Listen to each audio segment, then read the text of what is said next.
എത്ര ദീർഘവീക്ഷണത്തോടെയാ മുത്തുനബി തങ്ങൾ പഠിപ്പിച്ചത്. 14 നൂറ്റാണ്ട് മുമ്പ് നമ്മുടെ മുത്തുമാണിക്കക്കല്ല് പറഞ്ഞതല്ലേ, ലാ തസുബ്ബു അസ്ഹാബി, എന്റെ സ്വഹാബത്തിനെ നിങ്ങൾ ചീത്ത പറയല്ല. ഫഇന്നഹു യജീഉ ഫീ ആഖിരി സമാനി ഖൗമുൻ, അന്ത്യനാൾ വരുന്ന സമയത്തൊരു വിഭാഗം വരാനുണ്ട്. പ്രിയപ്പെട്ട സഹോദരിമാരെ, മുത്തുനബി തങ്ങളെ മുന്നറിയിപ്പാ. അവിടുന്ന് പറയുകയാണ്, അന്ത്യനാളിൽ ഒരു വിഭാഗം വരാനുണ്ട്. അവരുടെ ഐഡന്റിറ്റി എന്താ? അല്ലദീന യസുബ്ബൂന അസ്ഹാബി, എന്റെ സ്വഹാബത്തിനെ ചീത്ത പറയുന്നവരാ, എന്റെ സ്വഹാബത്തിനെ ആക്ഷേപിക്കുന്നവരാണ്. അവരെപ്പോലെ നിങ്ങൾ എന്റെ സ്വഹാബത്തിനെ ചീത്ത പറയരുത്. എന്നിട്ട് നബി തങ്ങൾ പറഞ്ഞു, ഫൈൻ മരിദു ഫലാ തഊദുഹും, ആ കക്ഷികൾ രോഗിയായ നിങ്ങൾ സന്ദർശിക്കാൻ പോകരുത്. വൈൻ മാതു ഫലാ തഷ്ഹദൂഹും, അവർ മരിച്ചിട്ടുണ്ടെങ്കിൽ അവിടെ നിങ്ങൾ ഹാജരാകണ്ട. എല്ലാം കൃത്യമായി അവരോട് ഏത് നിലപാട് സ്വീകരിക്കണമെന്ന് നബി തങ്ങൾ പഠിപ്പിച്ചതാ. ഈ നിലപാട് തന്നെയാണ് സമസ്ത കേരള ജമിയത്തുൽ ഉലമ പറഞ്ഞത്. അവരെയിട്ട് മുസ്ലിങ്ങൾ അകന്നു നിൽക്കണം. ഞാൻ ഇന്നിങ്ങനെ ആലോചിക്കുകയാണ്, സമസ്തയുടെ ആലിമ്യങ്ങൾ ഒരുപാട് മൺമറഞ്ഞുപോയി. മഹാനായ വരക്കൽ തങ്ങൾ നമ്മളെ വിട്ടുപിരിഞ്ഞു. സമസ്തയുടെ സ്ഥാപക നേതാവാ. പാങ്ങിൽ ഉസ്താദ് നമ്മളെ വിട്ടുപിരിഞ്ഞു പോയി, ഇല്ലേ? കുത്തുബി ഉസ്താദ് അവറുകൾ വിട്ടുപിരിഞ്ഞു പോയി. പാനായിക്കുളത്ത് റഹ്മാ മുസ്ലിയാർ വിട്ടുപിരിഞ്ഞു പോയി. ഷാനിയാത്തി വിട്ടുപിരിഞ്ഞു പോയി. ഈ കണ്ണൂർ ജില്ലയിൽ തന്നെ സമസ്തയുടെ എത്ര ആലിമീങ്ങൾ നമ്മളെ വിട്ടുപിരിഞ്ഞു പോയി. ഈയിടെ വഫാത്തായി പോയ ചിത്താരി ഉസ്താദ് ഉൾപ്പെടെ, താജുൽ ഉലമ, ശംസുൽ ഉലമ, കണ്ണിയത്ത് ഉസ്താദ്, എല്ലാവരും അല്ലാഹുവിന്റെ ദറജ ഉയർത്തി കൊടുക്കട്ടെ. അവരെല്ലാം പറഞ്ഞത് ബിദ്അത്തുമായിട്ട് അകന്നു നിൽക്കണം. മുജാഹിദ് ജമാഅത്ത് ഇസ്ലാമി പ്രസ്ഥാനങ്ങളുമായി മുസ്ലിമീങ്ങൾ ഒരു രംഗത്തും യോജിച്ച് പ്രവർത്തിക്കരുത്. ഇത് പറഞ്ഞപ്പോ നിങ്ങൾ ആലോചിച്ചു നോക്കി, അവരുടെ ധാരണ തെറ്റിയില്ല. ഇന്നിപ്പോ നമ്മൾ കാണുന്ന വാർത്ത എന്താണ്? ഇന്ന് നമ്മൾ കാണുന്ന വാർത്ത, ഈ കേരളത്തിലെ കണ്ണൂർ ജില്ലയിൽ, കാസർഗോഡ് ജില്ല, കോഴിക്കോട്, മലപ്പുറം, പാലക്കാട് തുടങ്ങിയ ജില്ലകളിൽ നിന്നൊക്കെ എത്ര ചെറുപ്പക്കാരികളും IS-ൽ ചേരാൻ വേണ്ടി പോയി. അതൊരു സത്യമല്ലേ? ഇല്ലാന്ന് പറഞ്ഞുകൊണ്ട് ഉള്ളൊരു കാര്യം ഇല്ലാതാകില്ല. ഉണ്ട്.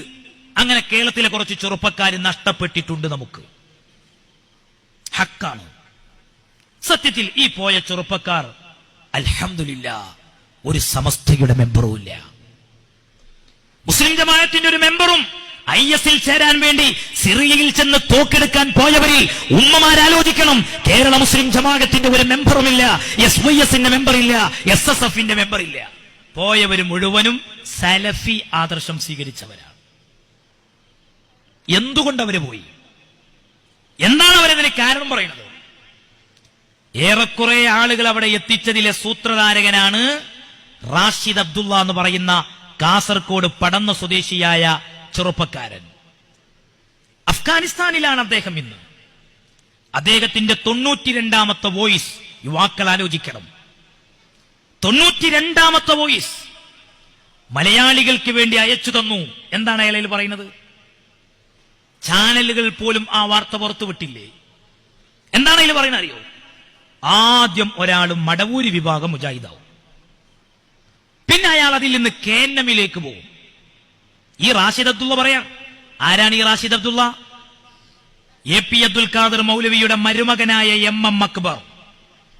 ആ MM അക്ബറിന്റെ നേതൃത്വത്തിൽ നടത്തപ്പെടുന്ന പീസ് സ്കൂൾ, ആ പീസ് സ്കൂളിലെ ട്രെയിനറായിരുന്നു, ജീവനക്കാരനായിരുന്നു കാസർഗോഡ് പടന്ന സ്വദേശിയായ റാഷിദ് അബ്ദുള്ള എന്ന് പറയുന്ന ചെറുപ്പക്കാരൻ. പീസ് സ്കൂളിനെതിരെ ഒരു നടപടി ഉണ്ടായപ്പോ കഥയറിയാതെ പലരും തെരുവിലിറങ്ങിയിട്ട് പറഞ്ഞു, സമുദായ വേട്ടയാണ് ഇവിടെ നടക്കുന്നത് എന്ന്. എന്റെ അടുത്ത് ചെറുപ്പക്കാരെ ചോദിച്ചിട്ടുണ്ട്, ഉസ്താദേ, എന്താണ് SSF-ഉം SYS-ഉം മുസ്ലിം ജമാഅത്തും പീസ് സ്കൂളിനെതിരെ എടുത്ത നിലപാടിൽ പ്രതിഷേധിച്ചുകൊണ്ട് രംഗത്ത് വരാത്തത്? ഞാൻ പറഞ്ഞു, ചെറുപ്പക്കാരാ, പീസ് സ്കൂളിനെതിരെ ഒരു നടപടിയെടുത്തുവെങ്കിൽ അതിന്റെ വസ്തുതകൾ പിന്നീട് പുറത്തു വരും. നോക്കൂ, ഇന്ന് കാര്യങ്ങൾ കൃത്യമായി പുറത്തു വന്നില്ലേ?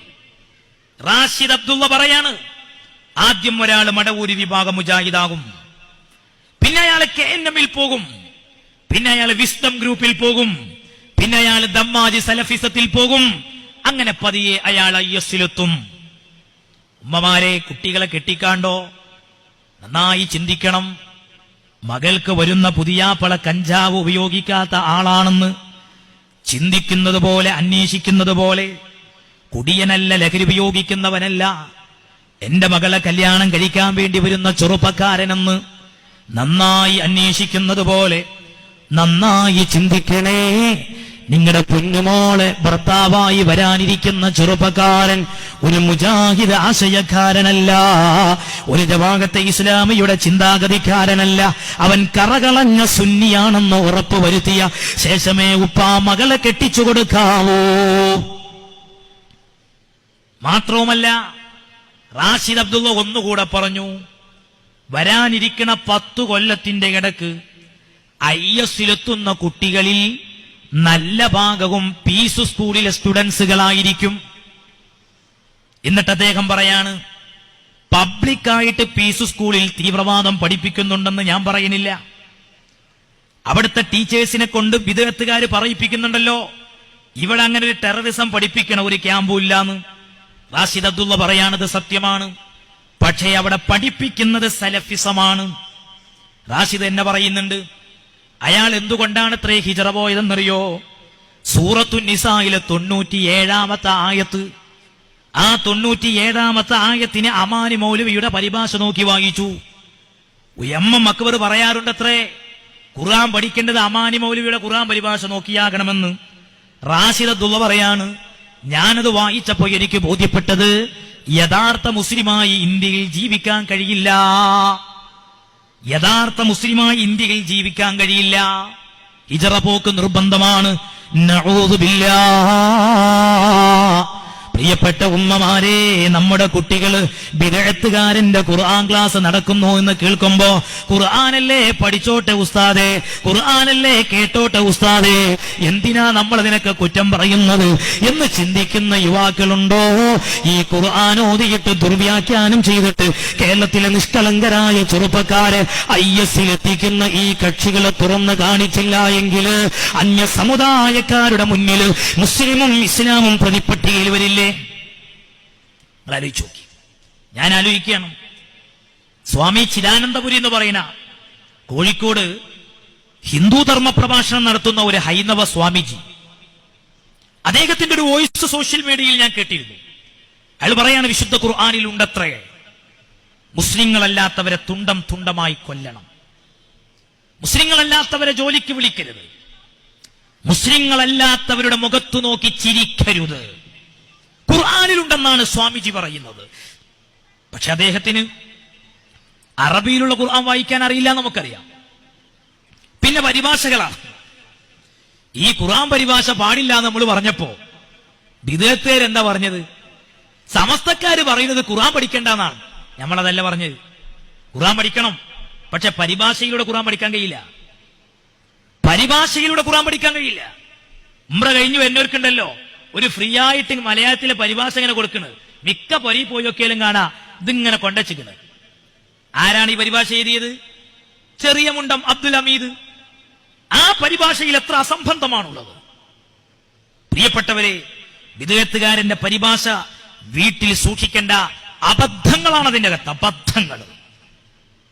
നിങ്ങൾ ആലോചിച്ച് നോക്ക്. ഈ സ്വാമിജിയും പറയുന്നത് ഞാൻ 3-4 പരിഭാഷകൾ നോക്കിയപ്പോഴൊക്കെ ഞാൻ അങ്ങനെ കണ്ടു എന്നാണ്. അയാൾ പറയാണ്, IS-നും അൽ ഖ്വായിദക്കും ഹിസ്ബുൽ മുജാഹിദീനും ജയ്ഷെ മുഹമ്മദിനൊക്കെ പ്രചോദനം ഈ ഖുർആനാണ്. നഊദു ബില്ലാഹ്, നഊദു ബില്ലാഹ്, നഊദു ബില്ലാഹ്. തവളയെപ്പോലും കൊല്ലരുത്, അതിന്റെ കരച്ചിൽ തസ്ബീഹാണെന്ന് പഠിപ്പിച്ച വിശുദ്ധ പ്രവാചകന് അവതരിക്കപ്പെട്ട ഗ്രന്ഥത്തിൽ എവിടെയാണ് സഹോദര മുസ്ലിമല്ലാത്തവന്റെ മുഖത്തു നോക്കി ചിരിക്കരുത് എന്നുള്ളത്? ചോദിക്കട്ടെ ഞാൻ, ഈ ആശയമാണ് ശംസുദ്ദീൻ മൗലവി പാലത്ത് എന്ന് പറയുന്ന മുജാഹിദിന്റെ സലഫി നേതാവ്. അയാൾക്കെതിരെ കേസ് വന്നതെന്തിനാണ്? ഈ ആശയം പറഞ്ഞതിനാ. അദ്ദേഹത്തിന്റെ ക്ലാസുകൾ ഞാൻ ശ്രദ്ധിച്ചു നോക്കി, എന്റെ കയ്യിലുണ്ടത്. അദ്ദേഹം പറയുന്നുണ്ട്, മുസൽമാൻ അല്ലാത്തവരെ ജോലിക്ക് വിളിക്കരുത്, അസിസ്റ്റന്റ് ആക്കി കൂടെ കൊണ്ടു നടക്കരുത്. ഞാൻ ചോദിച്ചു, നിങ്ങളുടെ ഈ നാട്ടിൽ മുസ്ലിങ്ങളല്ലാത്തവരുണ്ടോ എന്ന് സംഘാടകരോട്. അവര് പറഞ്ഞു, ഉസ്താദേ ധാരാളമുണ്ട്, എല്ലാവരും നല്ല സൗഹാർദ്ദത്തിലും സന്തോഷത്തിലുമാണ്. ഈ സൗഹൃദവും സന്തോഷം തകരപ്പെടാന്നറിയോ നിങ്ങള്? ബിദഅത്ത് നിങ്ങളെ നാട്ടിൽ വരുമ്പോഴാ നോക്കിങ്ങൾ ഇവര് ക്ലാസ് എടുത്തു കൊടുക്കാൻ അന്തിപ്പാതിര നേരത്ത് ഈ ചെറുപ്പക്കാരെ പറഞ്ഞു പറ്റിച്ചു കൊടുക്കുന്നത് എന്താ? മുസ്ലിങ്ങളല്ലാത്തവരെ അസിസ്റ്റന്റ് ആക്കരുത്. ഈ മൗലവി പറയുന്നൊരു ക്ലാസ്സിൽ പറയുന്നുണ്ട്, ക്ഷേത്രത്തിലേക്ക് വഴി കാണിക്കുന്ന ബോർഡിൽ പള്ളിയിലേക്കുള്ള വഴി കാണിക്കുന്ന അറിയിപ്പുണ്ടാകരുത്. എന്താ പറഞ്ഞത്? ഉദാഹരണത്തിന് നിങ്ങൾ മാഹിയിലെത്തുമ്പോ കുഞ്ഞിപ്പള്ളി എന്ന് പറഞ്ഞ് മാഹിയില് കുഞ്ഞിപ്പള്ളിയിലെത്തുമ്പോ ഹൈവേയില് കുഞ്ഞിപ്പള്ളി മോസ്ക് എന്ന് പറഞ്ഞ് സർക്കാർ വെച്ച ബോർഡില് കുഞ്ഞിപ്പള്ളി മോസ്ക് എന്ന് പറഞ്ഞിട്ട് ഇങ്ങോട്ടൊരു ആരോ മാർക്ക് ആ പള്ളിയുള്ള ഭാഗത്തേക്ക്, അതേ ബോർഡില് ഏതെങ്കിലും ഒരു ക്ഷേത്രത്തിലേക്ക് അല്ലെങ്കിൽ ഒരു ചർച്ചിലേക്ക് മറ്റൊരു ആരോ മാർക്ക് കാണിച്ച് ആ ക്ഷേത്രം അവിടെയാണെന്ന് അറിയിപ്പുണ്ടെങ്കിൽ ഈ മൗലവി ശംസുദ്ദീന്റെ ക്ലാസ്സിൽ പറയുന്നത്, എന്റെ കയ്യിലുണ്ട് ആ ക്ലാസ്, അയാള് പച്ച മലയാളത്തിൽ പറയാണ്, സർക്കാർ വെച്ചാ പോലും അംഗീകരിക്കരുത്, അതും പള്ളിയുടെ അറിയിപ്പ് വെക്കാൻ സമ്മതിക്കരുത്. ഒരു ജനാധിപത്യ രാജ്യത്ത് ഈ പ്രസ്ഥാനം ആവശ്യമുണ്ടോ എന്ന് എന്റെ സദസ്സിലിരിക്കുന്ന പൊതുപ്രവർത്തകരാലോചിക്കണം. നിങ്ങൾ നിഷ്പക്ഷമായി ചിന്തിക്കുക. അതുകൊണ്ടല്ലേ ഇവരുടെ ആശയം ഭീകരതയുടെ ആശയമാണ് നമ്മൾ പറയുന്നത്. ഇവരുടെ ആശയം ഭീകരതയുടെ ആശയമാണ് നമ്മൾ പറയുന്നത്. ഞാൻ ചോദിക്കട്ടെ, ഇത് തിരിയാത്ത ആളാണോ മമ്പുറം തങ്ങൾ? ഈ സ്വാമിജിയും തെറ്റിദ്ധരിച്ചു പോയില്ലേ ഇവരുടെ ക്ലാസുകളും പ്രസംഗങ്ങളും ഒക്കെ കേട്ടുകൊണ്ട്? പണ്ഡിതന്മാരുടെ ബാധ്യത എന്താ? എന്തെങ്കിലും ഒരു മുസീബത്തും വിദഅത്തും വരുമ്പോ അതൊന്നും ഇപ്പൊ നമ്മൾ നോക്കണ്ട, നമ്മളിപ്പോ നമ്മളെ പണിയായിട്ട് അങ്ങനെ പോവുക, അതെന്തെങ്കിലും ആയിക്കോട്ടെ, പറ്റൂലട്ടോ പറ്റൂല. അള്ളാഹു റസൂൽ പഠിപ്പിച്ചെന്നറിയോ? ഒരു നാട്ടിൽ വിദഅത്ത് രംഗത്ത് വന്നിട്ട് അതിനെതിരെ ആലിമ് മൗനിയായാൽ അള്ളാഹി റസൂലിന് മലായിക്കത്തിന് ശാപം എനിക്കുണ്ടാകുന്ന മഹാനായ പേരോട് ഉസ്താദ് കഴിഞ്ഞ ദിവസം ഇവിടെ വന്നുപോയില്ലേ? അല്ലാഹു ആഫിയത്തുള്ള ദീർഘായുസ് കൊടുക്കട്ടെ. ആ പേരോട് ഉസ്താദ് നാദാപുരത്ത് പ്രസംഗിക്കുമ്പോ, സുഹൃത്തുക്കളെ, ഈ സ്വാമിജിയുടെ പരാമർശം ജനങ്ങളെ കേൾപ്പിച്ചു. തീവ്രവാദം എന്ന പേരിൽ ഉസ്താദ് നടത്തിയ ഒരു പ്രസംഗമുണ്ട്. തീവ്രവാദത്തിനെതിരെയാണ് ആ പ്രസംഗം. ആ സീഡി നിങ്ങൾ കണ്ടാൽ കേട്ടാൽ സ്വാമിജിയുടെ ഈ പ്രസംഗവും പരാമർശവും നിങ്ങൾക്കതിൽ കാണാം. എന്നിട്ട് ഉസ്താദ് അവറുകൾ ഖുർആനിലുള്ളത് എന്താണെന്ന് പറഞ്ഞു കൊടുത്തു. ഈ മനുഷ്യൻ നല്ല മനുഷ്യനാണ് ഈ സ്വാമിജി. എന്നെ കേൾക്കുന്ന ഹൈന്ദവരുണ്ടെങ്കിൽ തെറ്റിദ്ധരിക്കരുത്, ഞാൻ അദ്ദേഹത്തെ കുറ്റപ്പറയല്ല, അയാൾ തെറ്റിദ്ധരിച്ചു പോയതാണ്. പേരോട് ഉസ്താദിന്റെ വിശദീകരണവും സ്വാമി ചിദാനന്ദപുരി കേട്ടു. എന്നിട്ട് അദ്ദേഹം പറഞ്ഞു, പേരോട് അബ്ദുറഹ്മാൻ സഖാഫി പറഞ്ഞതുപോലെയാണ് ഖുർആനിലുള്ളതെങ്കിൽ എനിക്ക് ഖുർആനിനെ കുറിച്ചൊരു തെറ്റിദ്ധാരണയുമില്ല. ഇതല്ലേ അല്ലാഹു ഖുർആനിൽ പറഞ്ഞത്? സൂറത്തുൽ ബഖറയിൽ തന്നെ കാണാം, യുദില്ലു ബിഹി കസീറാ വയഹ്ദി ബിഹി കസീറാ. ഖുർആൻ കൊണ്ട് കുറെ ആൾക്കാര് നന്നാവും, കുറെ ആൾക്കാര് കേടാവും. രണ്ടിനും ഖുർആൻ കാരണാവും. ഇവിടെ ഖുർആൻ കൊണ്ട് ഒരുപാട് ആളുകൾ വഴികേടിലാകുന്നു, ബിദ്അത്തുകാരെ കൊണ്ട്. ഖുർആൻ എങ്ങനെ പഠിക്കണം? മുൻഗാമികൾ പഠിച്ചതുപോലെ പഠിക്കണം. ഓ എന്റെ സഹോദരങ്ങളെ, ഇവര് പറയുന്ന ഇസ്ലാമിൽ അമുസ്ലിമിനെ കൂടെ കൂട്ടാൻ പറ്റൂല. ഇവര് പറയുന്ന ഇസ്ലാമിൽ അമുസ്ലിമിനെ അസിസ്റ്റന്റ് ആക്കാൻ പാടില്ല. ഇവര് പറയുന്ന ഇസ്ലാമിൽ മുസ്ലിം അല്ലാത്തവന്റെ മുഖത്തോക്കി ചിരിക്കാൻ പാടില്ല. ഞാൻ ചോദിക്കട്ടെ, ഇവിടെ ഇസ്ലാമിനെ സൂഫികളല്ലേ പരിചയപ്പെടുത്തിയത്? ഔലിയാക്കളല്ലേ ഇസ്ലാം പ്രബോധനം ചെയ്തത്? മഹാനായ മമ്പുറം തങ്ങൾ ഖുതുബുസ്സമാനാണ്, യമനിൽ നിന്ന് വന്നവരാണ്. ഈമാൻ യമനികളുടേതാണ്, മുത്തുനബി തങ്ങൾ പഠിപ്പിച്ചതാ. യമനികളെ മുറുകെ പിടിക്കുക മുത്തുനബി തങ്ങൾ ആഹ്വാനമാണ്. ഈ കേരളത്തിൽ വന്ന സാദാത്തുക്കൾ അവരുടെയൊക്കെ തലമുറയുള്ളത് യമനികളല്ലേ? ആ യമൻ നാട്ടിൽ നിന്ന് വന്ന മഹാനായ മമ്പുറം തങ്ങൾ അവരുടെ സാമ്പത്തിക കൈകാര്യങ്ങൾ ചെയ്തിരുന്നത് കോന്തുണ്ണി നായരാണ്. അമുസ്ലിമീങ്ങളെ ഇടയിൽ താമസിക്കുന്ന എന്റെ പ്രിയപ്പെട്ട മുസ്ലിം സഹോദര സഹോദരിമാരെ, ഈ മൗലവിമാരുടെ വിടുവായുത്തങ്ങൾ കേട്ടിട്ട് നിങ്ങൾ അന്യമതസ്ഥരോട് വെറുപ്പ് കാണിക്കല്ല, അവരെ അകറ്റി നിർത്തല്ല. ഇസ്ലാമിനെ പരിചയപ്പെടുത്താം. മുത്തുനബിയുടെ സ്വഹാബത്ത് കേരളത്തിലേക്ക് കടന്നു വന്നപ്പോ മറക്കരുത് എന്റെ യുവാക്കളെ, നല്ല കാലം മറന്നു പോകരുത്. ആ കടൽ കിടന്നെത്തിയ പ്രവാചക ശിഷ്യന്മാരായ അല്ലാഹുവിന്റെ റസൂലിന്റെ അരുമ ശിഷ്യന്മാരായ സ്വഹാബത്ത് എന്ന സഖാക്കന്മാർക്ക് എല്ലാ ഒത്താശകളും ചെയ്തു കൊടുത്തത് ഈ നാട്ടിലെ നല്ലവരായ മുസ്ലിങ്ങളല്ലാത്ത സഹോദരങ്ങളാണ്. മറക്കല്ല യുവാക്കളെ. ആ രൂപത്തിലാണ് കഴിഞ്ഞ കാലം ഇവിടെ കഴിഞ്ഞു പോയതെങ്കിൽ ഇവിടുത്തെ ഹിന്ദുവിനെയും മുസ്ലിമിനെയും തമ്മിലടിപ്പിക്കുന്ന പണിയല്ലേ ഈ ബിദ്അത്തുകാര് ചെയ്യണത്? അല്ലേ? അതാണ് ഈ പ്രസ്ഥാനം ചെയ്തുകൊണ്ടിരിക്കുന്നത്.